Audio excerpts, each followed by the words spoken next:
and get it. Things like that, yeah, where that they would get that big pop, but they don't want to do it time and time again, over and over and over again in WWE, and that you'll never see that kind of stuff in WWE, not over and over and over again. I mean, they gave London and Kendrick a lot of leeway coming from their indie background, and John Morrison as well on the pay-per-view with that spot off the top rope there. There was you're just not going to see balls to the wall, high flying, fast paced wrestling in WWE. Yeah. And one more, I remember how Stone Cold, when he first came to WWE, he was kind of nothing until he did the awesome 316. I just whooped your, that little, and everybody loves him still to this day. Or The Rock, which I think is a son of a B word, since he's not coming back to show his respects. Yeah. In the entire movies, and he did a little crack a couple jokes, and everybody loves him still to this day. What could they do with Cena? What could he do to have everybody love him? Because they still boo him, and I think he's one of the hardest workers. Like you even said yourself, that they have is well, the only people that are booing John Cena are the older fans that do not like his corny promos. You know what I mean? I mean, the people that are cheering him are the kids and all the teenage girls that are in that audience. You know what I mean? Yeah. And then the older guys that hear those corny promos with the spray paint with the JBL is poopy and things like that. Yeah. Like, this guy is he's just so annoying. I think if he came out and he was just a badass Cena, you know what I mean? No corny promos, no corniness, just a badass Cena, I think the people would love him.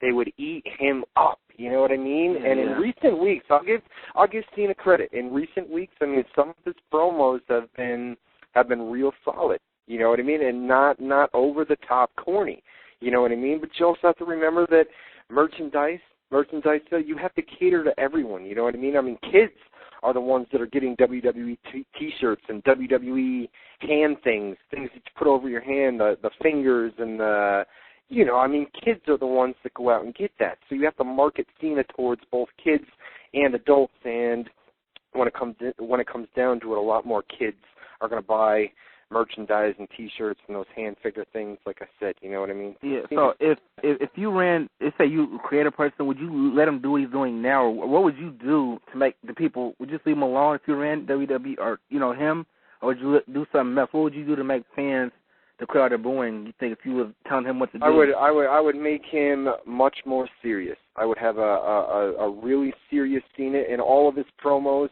all seriousness. No kidding around, no joking around, just nothing but seriousness.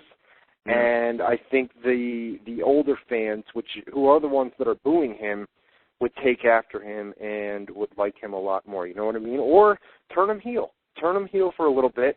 Turn him a full-fledged heel, right? Let that play out. And then when you turn him back face, keep him that serious face, and go from there. And I think you could start over with him. You know what I mean? I mean, he's over. He's more over right now than he is booed. You know? Yeah. All right. That makes sense. Thanks. All right, buddy. Take it easy. California, always with the good questions. Let me give out the live phone number again: 724-444-7444. Call ID number is 30273, followed by the pound key. Let me give that out one more time: 724-444-7444. 30273, followed by the pound key. Jose, you still here with me, buddy? I'm still here. Okay. All right. Good. Hey, let's. You want to keep taking phone calls or what? Yeah, go for it. All right. Let's take another live phone call. Caller, you are live on WZR Radio here on WZROnline.com. Legend Killer from the chat room. What's up? But, of course, my weekly call-in.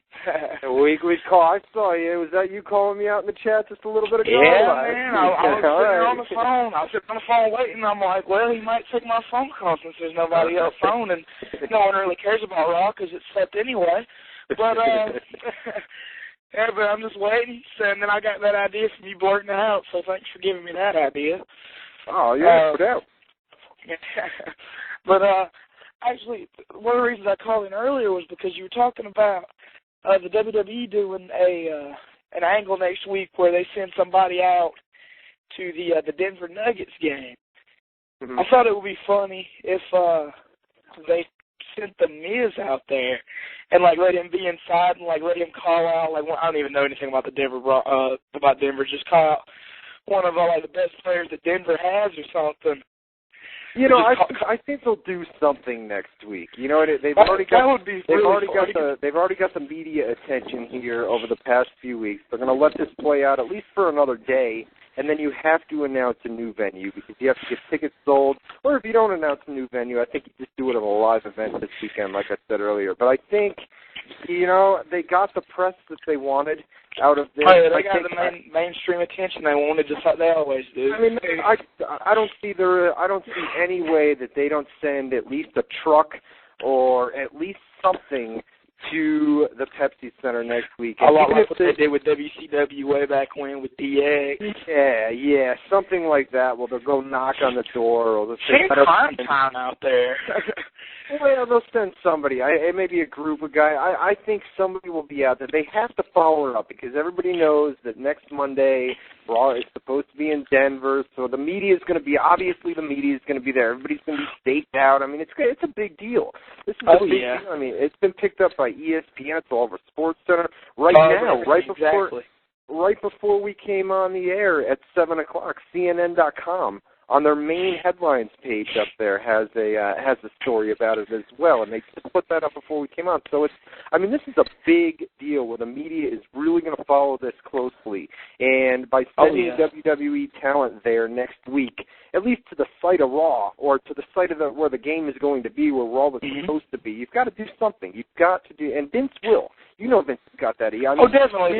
If it's going to cause controversy, Vince is going to jump all over it.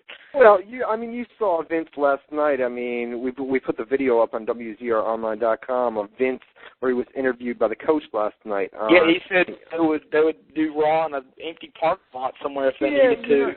And he said that in the Associated Press article. He said that to ESPN.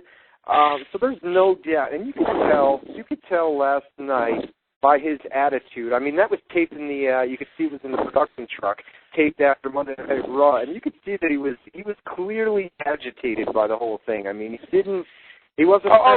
Definitely. I mean, I'd be frustrated too if it was my company and we got screwed over after we had an arena booked for 10 months and they just screwed us over like that. Without a doubt, but you also, I mean, it works both ways. You know what I mean? The NBA has their, and it's interesting that, you know, the Denver Nuggets, there's not something in the Nuggets contract with the Pepsi Center that says, hey, you know what, if you make it to the playoffs, we have the rights to this arena.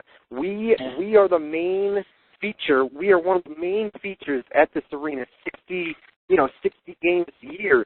It's interesting to me that there's nothing in the contract of the Colorado Avalanche or the Denver Nuggets that says, you know what, if we do make it to the playoffs, no matter what, we have exclusive rights to this arena. You know, didn't have enough faith in their own team to book their own arena. It's kind of sad. I mean, we'll have a lawsuit, like Jose said earlier. We'll have a lawsuit here by Vince in the next few weeks, and you know, I mean, it's a lawsuit that, you know, it's basically. I don't know who to side with. You know what I mean? Hey, let Monday Night Raw air from the parking lot of the Pepsi Arena so you can draw more fans. I mean, in my opinion, I think WWE might have that one. Well, if you do that, the problem with that is the owner of the Pepsi Center out in Denver also owns that parking lot. You know what I mean? Well, go across the street to another parking lot. Yeah, but you can't. What are you going to do? You're going to have 20,000 fans there for a Nuggets game. Parking is going to be an absolute disaster as it is. And then you bring in another 10,000 or 15,000 fans for an outside. No, you can't do that. You can't. Sounds like a WCW event.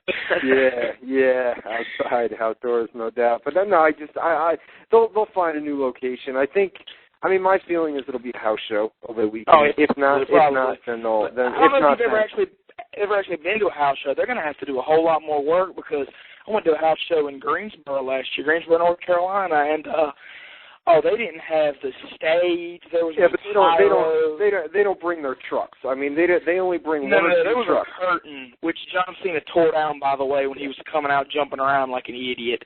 Yeah, but they don't bring the Titantron, and they don't bring the all the production equipment. I mean, they don't need that. You don't need that stuff for Well, they're going to need it if they're going to be taping it.